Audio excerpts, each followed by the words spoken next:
Mastering research participant consent. Obtaining informed consent is a mere illusion that safeguards nothing. When researchers engage in projects involving human subjects, what is the primary purpose of obtaining informed consent, and how does this process safeguard the rights and interests of research participants, ensuring that their autonomy, dignity, and well-being are respected throughout the study?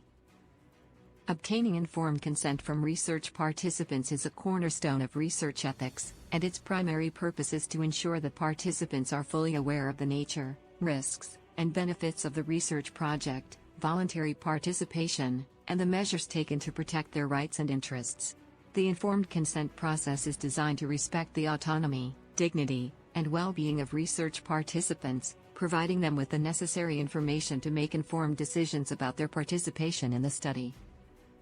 The informed consent process typically begins with the researcher providing the participant with a clear, concise, and easily understandable explanation of the research project, including its purpose, methods, expected outcomes, and potential risks and benefits. This information is usually presented in a written consent form, which the participant is then asked to sign, indicating their voluntary participation and understanding of the research. The informed consent process serves several essential purposes. Firstly, it respects the participants' autonomy by providing them with the necessary information to make an informed decision about their participation. This empowers participants to decide whether or not to participate, and to what extent they wish to be involved in the study. Secondly, informed consent ensures that participants are aware of any potential risks or discomforts associated with the research, allowing them to make a fully informed decision about their involvement. Thirdly, the informed consent process safeguards the participants' dignity by ensuring that they are treated as equals, rather than mere subjects of the research.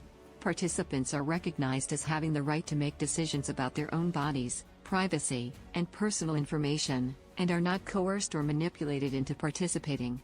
Finally, the informed consent process protects the participants' well-being by ensuring that they are not exposed to unnecessary risks or harm, and that their physical and emotional safety is prioritized throughout the study.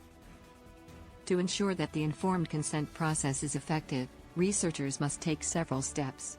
Firstly, they must provide clear, concise, and easily understandable information to participants.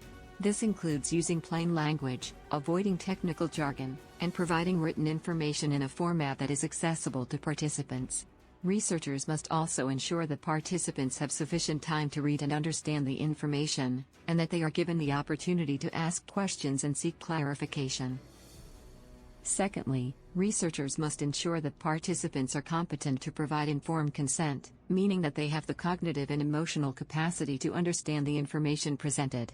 This may involve assessing the participants' mental status, language proficiency, and literacy level, and providing additional support or accommodations as needed.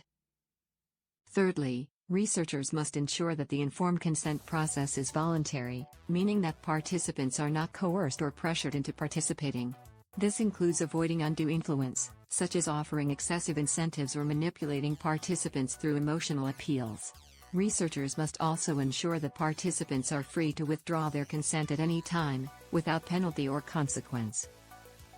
Finally, researchers must ensure that the informed consent process is outgoing, meaning that participants are kept informed throughout the study and are provided with updates on any changes to the research protocol.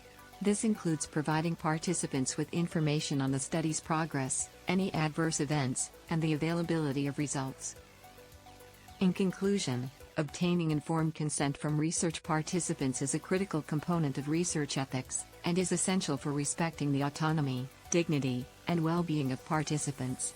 The informed consent process ensures that participants are fully aware of the nature, risks, and benefits of the research project, and provides them with the necessary information to make informed decisions about their participation. By prioritizing the informed consent process, researchers can ensure that participants are treated with dignity and respect, and that their rights and interests are protected throughout the study.